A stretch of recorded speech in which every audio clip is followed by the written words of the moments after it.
Señor mío y Dios mío, creo firmemente que estás aquí, que me ves, que me oyes. Te adoro con profunda reverencia, te pido perdón de mis pecados y gracias para hacer con fruto este rato de oración. Madre mía Inmaculada, San José, mi Padre y Señor, Ángel de mi guarda, interceda por mí.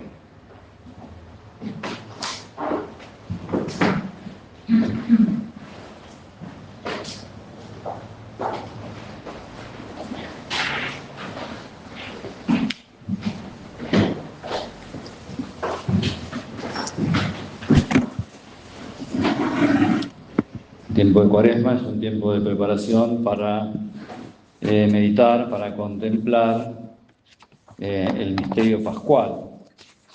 El misterio pascual está resumido muy brevemente en esas palabras del credo. Jesús padeció por nosotros, ¿no? Fue crucificado, muerto, sepultado y resucitó al tercer día.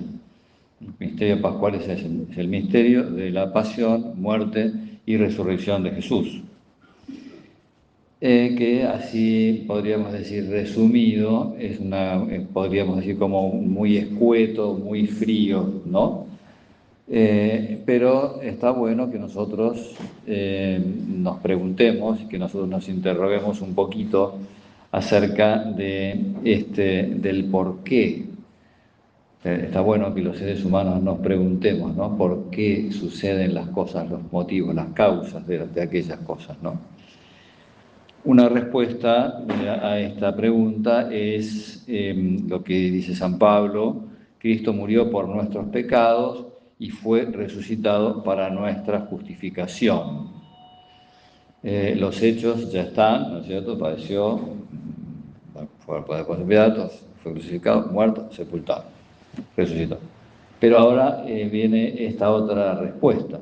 Y esta respuesta que da San Pablo, por supuesto que es adecuada, porque nosotros estábamos inmersos en el pecado y necesitábamos ser redimidos, necesitábamos que Dios perdonara nuestros pecados.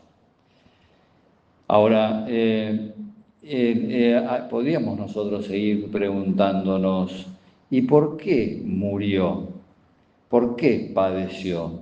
¿Por qué resucitó? ¿Por qué? O sea, o podríamos preguntarnos de otra manera, ¿la existencia de nuestros pecados es el motivo último por el cual Dios hizo todas esas cosas, por el cual Dios se encarna, por el cual Dios muere por nosotros? ¿O podemos seguir preguntándonos acerca de algún otro motivo más por el cual Dios haya querido actuar de esa manera? Y hay otra respuesta más profunda, y es decir, Dios se encarna, Dios sufre por nosotros, Dios muere por nosotros, Dios resucita porque Él nos ama. El motivo último de ese modo divino de actuar es el amor que Dios nos tiene. Vieron que Jesús en un momento determinado, cuando le anuncia a los discípulos que todo el drama de la pasión, Jesús dice: es necesario que el Hijo del Hombre sea entregado en manos de los romanos, que ellos lo juzguen, lo crucifiquen. Bueno, y entonces uno dice, ¿por qué es necesario? ¿No? O sea, está bien, no vamos a discutir las palabras de Jesús. Si Él dice que es necesario, es porque es necesario. Entonces, ahora sí que podemos preguntarnos por qué. El por qué nos lo podemos preguntar. En realidad, la causa del perdón de los pecados no exige de modo necesario que Dios se encarne. No exige de modo necesario que Dios padezca por nosotros. No exige de modo necesario que Dios muera por nosotros. No. ¿Por qué? Porque Dios podría bastaba con que Dios dijera: perdono a todos los hombres todas las barbaridades que han hecho a lo largo de todos los años, desde Adán hasta nuestros días, desde un extremo hasta el otro del universo, y basta con que el Señor diga: los perdono, para que ya estemos perdonados. Por tanto, Todas esas cosas, todo ese sacrificio, no es imprescindible para el perdón de los pecados, pero lo que pasa es que el Señor lo vio, lo consideró necesario para que nosotros descubramos la grandeza de su amor. Porque vieron que a veces nosotros somos amados, pero no nos damos cuenta de que somos amados. Hay gente que nos quiere mucho y nosotros estamos, podríamos decir, como ajenos a ese cariño que esas personas nos tienen. Entonces uno dice, bueno, claro, esa persona amándonos se enriquece, pero nosotros no disfrutamos o no consideramos o no nos consideramos beneficiarios o no estamos agradecidos por esa maravilla que recibimos del amor de los demás. Bueno, y estas cosas ¿por qué suceden? Y a veces suceden porque tenemos señales equívocas, ¿no? Por ejemplo, hay mucha gente qué sé yo, que quiere manifestar su amor a través de un regalo, quiere manifestar su amor a través qué sé yo, un anillito, unas flores, ¿no es cierto? O unos mangos que te tiran. Eh, Hay algunos regalos que son equívocos. Por ejemplo, los regalos que les hacen a los jueces, ¿vieron? Los jueces en general reciben más regalos que el resto de la gente. Ahora, que el juez reciba regalos de parte de los que están en el juicio no es una señal de amor, precisamente. Es otro mensaje el que está ahí detrás, ¿no? Bueno, entonces nosotros necesitamos, los seres humanos, necesitamos una prueba de amor. Vieron que, yo no sé quién, ya no me acuerdo quién es el que lo dice, dame una prueba de amor que calme el dolor. Vieron, el ser humano, y nosotros en estos momentos, vivimos en un periodo de desconfianza de todo. En general, la sociedad actual es una sociedad que desconfía de todo, es una sociedad escéptica, es una sociedad que ya no cree en el amor. Es una sociedad que, podríamos decir, detrás de todo está mirando una segunda intención, o ahora que está la inteligencia artificial, uno dice, bueno, ¿esto será verdad o será fake? ¿No? O sea, fake news. Dudamos de absolutamente todo, porque bueno, tenemos motivos para dudar. Tenemos motivos para dudar porque hay mucha gente que es manipuladora, tenemos motivos para dudar porque hay mucha gente que es cruel, tenemos motivos para dudar porque hay mucha gente que es ambiciosa, gente que se vale de los demás. Entonces, el ser humano, y especialmente en este tiempo, o sea, los humanos siempre somos desconfiados, o sea, todos los errores los tenemos desde los comienzos de la humanidad hasta ahora, ¿no? O sea, no hay nada nuevo bajo el sol, nadie inventó un pecado nuevo. El que piense que inventó un pecado nuevo no tiene ni idea de la cantidad de pecados que vienen produciéndose desde los comienzos de la humanidad. No hay nada nuevo bajo el sol. Y bueno, por tanto, desconfianza ha habido siempre, pero yo creo que esa desconfianza está, podríamos decir, como potenciada por todas estas maneras bueno, por la experiencia que uno tiene, ¿no? De ver por un lado y por el otro, y habíamos puesto nuestra esperanza en esto y resulta que esta persona nos falló, esta institución nos falló, la misma iglesia tiene errores que son muy fuertes y muy duros. Entonces, vivimos en un tiempo en el que la gente desconfía. Es como, ya ni me acuerdo cómo se juega el desconfío, ¿no? Pero hay un juego incluso que se llama así, jugamos al desconfío. Bueno, dame una prueba de amor.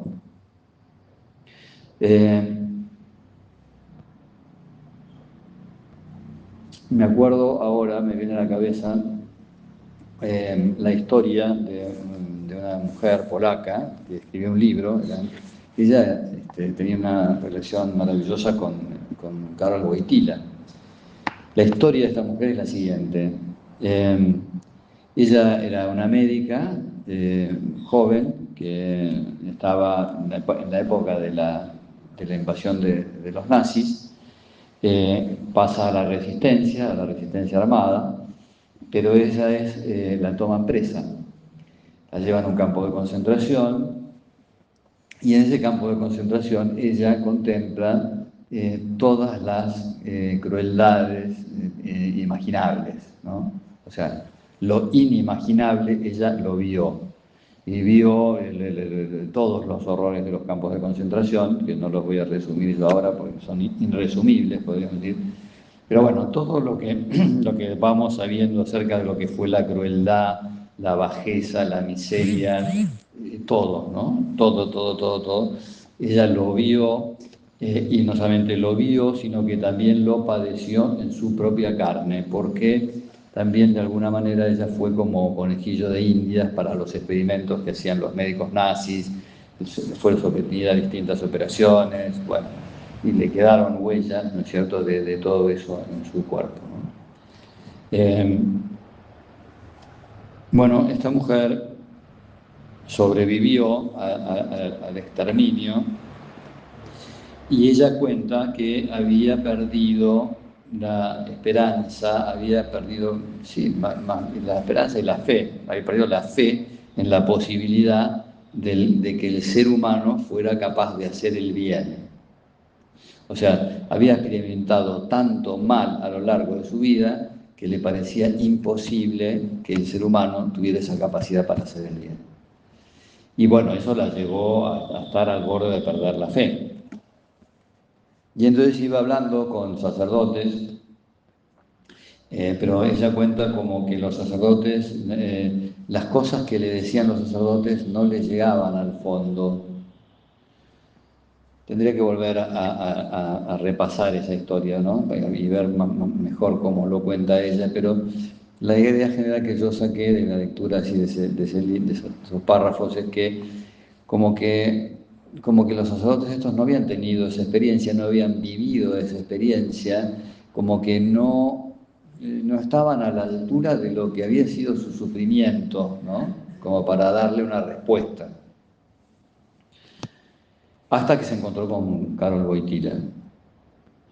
Bueno, empezó, no sé cómo fue el primer encuentro, pero entonces ella dice cómo él le decía que cada mañana fuera a misa a recibir el cuerpo y la sangre de Jesús, y cómo, bueno, fue de a poquito curando, ¿no es cierto?, toda su... bueno, y entonces dice, cuando él se enteró de que yo había estado en los campos de concentración, empezó a mirarme de una manera distinta. Y él me decía, eso es lo que yo tendría que haber sufrido. ¿Por qué te tocó sufrirlo a vos y no a mí? Le decía Wojtyla, ¿no? O sea, él también sabía mucho acerca del dolor, había perdido a sus amigos, habían matado a muchos de sus amigos, había perdido a sus padres muy tempranamente. Bueno, él era un hombre que sabía del dolor y por tanto estaba, podríamos decir, como en condiciones de entender el drama de esta mujer y el porqué de sus planteamientos. Bueno, evidentemente no todos tenemos, ¿no? Y no todos en esta vida tienen las mismas experiencias de dolor y de sufrimiento que tuvo esta mujer, pero esta mujer necesitaba esa prueba de amor porque todo lo que había vivido era triste, era cruel, era inhumano, era sanguinario, entonces necesitaba la humanidad, ¿no es cierto? En un momento determinado, el Papa, ya siendo Papa, me parece que le dice que le agradece la colaboración de ella para escribir el libro de Amor y Responsabilidad. Y quizás también por el tema de su catequesis sobre la teología del cuerpo, ¿no? Porque esta mujer experimentó en su propio cuerpo, tenía una vivencia de la corporeidad, digamos, muy fuerte.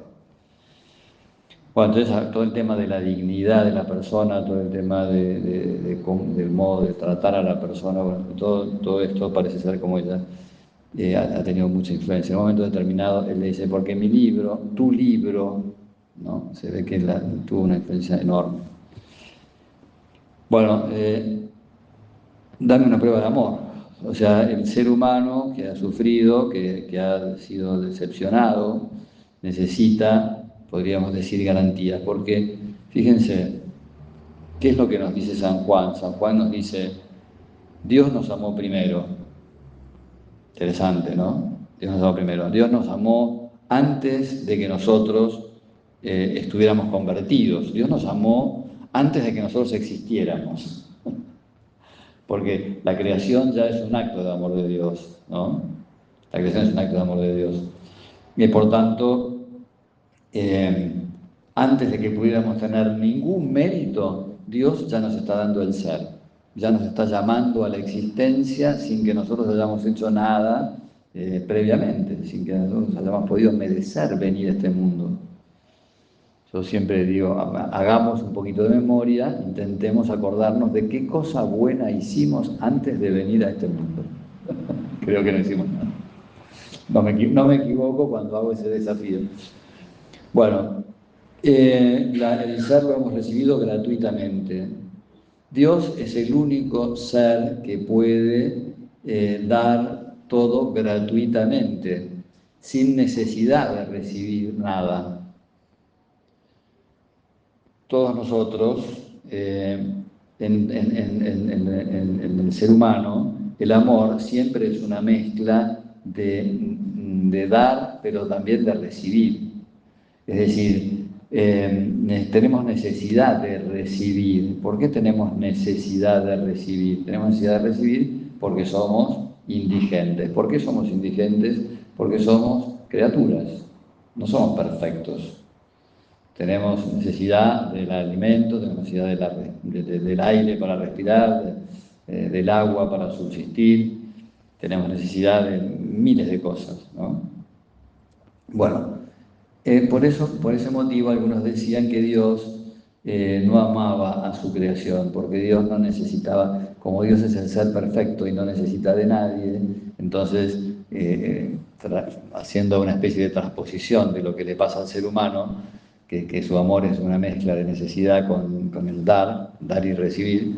Entonces decían, no, Dios, como Dios no necesita de nadie ni de nada, por tanto Dios no ama. Error. Dios no necesita de nosotros y todo lo que Dios hace por nosotros es por nuestro beneficio, aunque nosotros no le demos nada. Nos crea aunque nosotros no le demos nada. Nos espera, cada día nos da cada día un día nuevo, ¿no es cierto? Aunque nosotros no le demos nada. Sí que le importa que si le damos o no, le importa. No lo necesita, pero sí le importa, porque tiene corazón de padre y de madre. Bueno, dame una prueba de amor. Era necesario que el Hijo del Hombre padeciera. ¿Para qué? Para que los hombres nos diéramos cuenta de ese amor que Dios nos tiene. Para que nosotros tuviéramos una manifestación clara de hasta dónde llega el amor que Él nos tiene. Nadie ama más que aquel que da la vida por sus amigos. Era necesario. Era necesario para que nosotros cayéramos en la cuenta, para que nosotros tomáramos conciencia.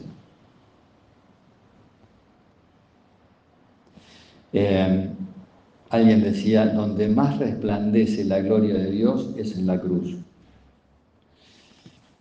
Por supuesto, la gloria de Dios es superior, ¿no? Porque Jesucristo, el Verbo, antes de encarnarse, el Verbo ya tenía esa gloria que le correspondía por su condición de Dios. Pero desde el punto de vista humano, donde más resplandece la gloria de Jesucristo es precisamente en la cruz, porque es la manifestación suprema del amor que Él nos tiene. Cada tanto les cuento una anécdota de una señora que es teóloga, no cursó ni filosofía ni teología, no hizo ninguno de estos cursos, pero tiene algunas conclusiones que son teológicamente muy buenas. Entonces ella decía, yo no me imagino que la segunda persona de la Santísima Trinidad tuvo que encarnarse porque perdió la votación contra el Padre y el Espíritu Santo. No se imagina una votación, ¿no? Y no se imagina que, porque claro, dice, aquí estoy, Señor, para hacer tu voluntad. ¿Eso qué es? Es que se somete a la voluntad del Padre y del Espíritu Santo porque no tiene más remedio. No, dice, yo más bien me imagino que se reunieron el Padre, el Hijo y el Espíritu Santo y los tres se ofrecieron para encarnarse, los tres se ofrecieron las tres personas se ofrecieron para venir a mostrarnos su amor y que entre los tres decidieron que vendría el Verbo, que el Verbo era el que se iba a encarnar. Bueno, a darnos, quiero venir a darnos esa prueba de amor, ¿no? Por tanto, podríamos decir, la pasión y la muerte de Jesús no es el resultado inevitable del pecado que el hombre había cometido. No es que entonces no tuvo más remedio que... No es que no es que no tuvo más remedio, ¿no? No es que él no tuviera poder, no es que él fuera que la vida, no, yo tengo poder para entregar mi vida y tengo poder para recuperarla, tengo poder para zafar, podríamos decir, ¿no? Pero no quiero utilizar mi poder, quiero utilizar mi poder para mostrarles lo que los quiero. Y como él no podía sufrir, se encarnó para poder darnos esa prueba de amor. Y se preguntaba aquí, Canta la Mesa, les recomiendo todos los libros de Canta la Mesa, este se llama Predicamos a un Cristo crucificado. Y se pregunta, ¿y ahora que Jesús no está, qué pasa? Ahora que Jesús no está, ¿cómo sigue la cosa? ¿No? ¿Cómo convencemos a la gente de ese amor que Dios nos tiene? Porque aquellos que lo vieron sufrir, sí. Ahora, nosotros ¿qué podemos hacer para que continúe ese amor de Dios? Y creo que nosotros tenemos que ayudar a Dios a que su mensaje sea creíble, a que su historia sea creíble. ¿Cómo ayudamos a que sea creíble? Porque Dios sigue amando al mundo, pero ya no tenemos la manifestación visible. Lo más cercano que tenemos es la Eucaristía, ¿no? Lo más visible que tenemos es la Eucaristía, pero tampoco lo vemos ahí a Jesús, tampoco experimentamos ahí, porque ahí está Jesús, pero está con cuerpo glorioso, no está con sus llagas, ¿no? Alguien decía, Jesús conserva, después de resucitado Jesús, aunque su cuerpo es glorioso, conserva las señales de su sufrimiento, ¿no? No tengo ganas de nombrar al discípulo incrédulo porque siempre me da cosa. Pero te le dice el discípulo incrédulo, hasta que no meta los dedos en el lugar de los clavos. Ven aquí, dice, mete el dedo en el lugar de los clavos, mete la mano en el costado y no seas incrédulo sino fiel, ¿no? Cuando es Jesús conserva, ¿no es cierto?, esas huellas de su entrega. Pero no las vemos acá en la Eucaristía. ¿Qué podemos hacer nosotros? Y lo que podemos hacer es imitar la vida de Jesús.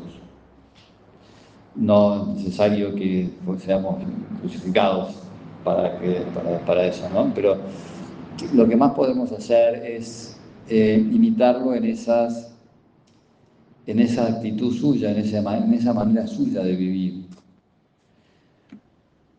Cuando San Pedro va a visitar al centurión Cornelio, que era un pagano, le hace un resumen de la vida de Jesús. Y dice, tan divino que pasó por esta vida haciendo el bien. Esta es, podríamos decir, la manera más inequívoca de dar pruebas de amor.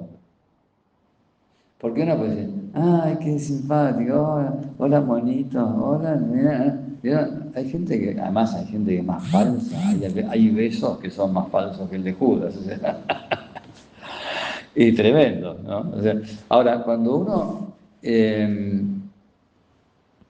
uno realmente le hace el bien a los demás, cuando uno realmente se jugó por el otro, ¿no?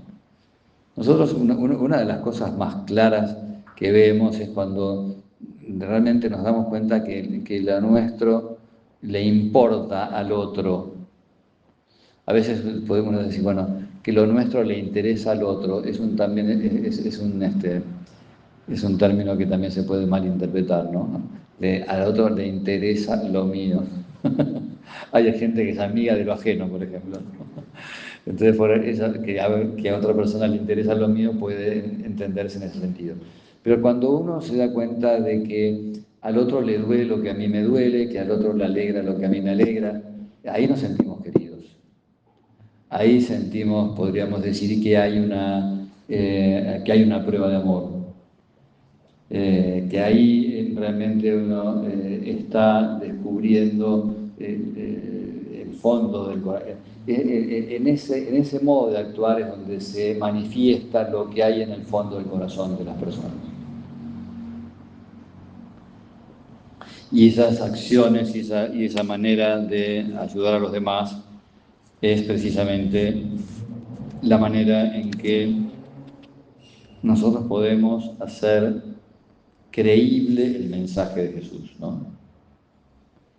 Decía Peggy que las palabras de Jesús no nos las dio para que nosotros las pongamos en unas cajitas y para que las saquemos de las cajitas y las larguemos así como si fueran, ¿no? No sé, como quien tira una moneda a un indigente, ¿no? No, o sea, las ha puesto para que nosotros las alimentemos en el corazón, para que esas palabras tengan el mismo espíritu que tenía Jesús, ¿no? Entonces, bueno, cuando nosotros realmente esas palabras del Señor las utilizamos para hacer el bien a los demás, ahí es cuando le damos, podríamos decir, credibilidad, ¿no? Por eso Peggy decía que Dios necesita del hombre para ser creído. O sea, el ser humano necesita que ese mensaje divino necesita verlo encarnado, necesita verlo en la gente que tiene a su alrededor, en la gente que profesa la fe cristiana. Nosotros vamos a acercar gente a Dios en la medida en que vivamos como Jesús vivió, entregando su vida por nosotros. Pidámosle que ahora en este tiempo de Cuaresma, especialmente durante la Semana Santa, ¿no?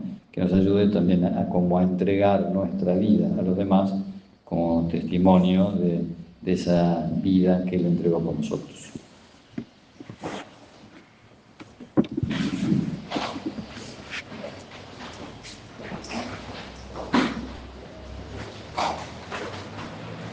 Te doy gracias, Dios mío, por los buenos propósitos, afectos e inspiraciones que me has comunicado en esta meditación. Te pido ayuda para ponerlos por obra. Madre mía Inmaculada, San José mi Padre y Señor, Ángel de mi guarda, intercedan por mí.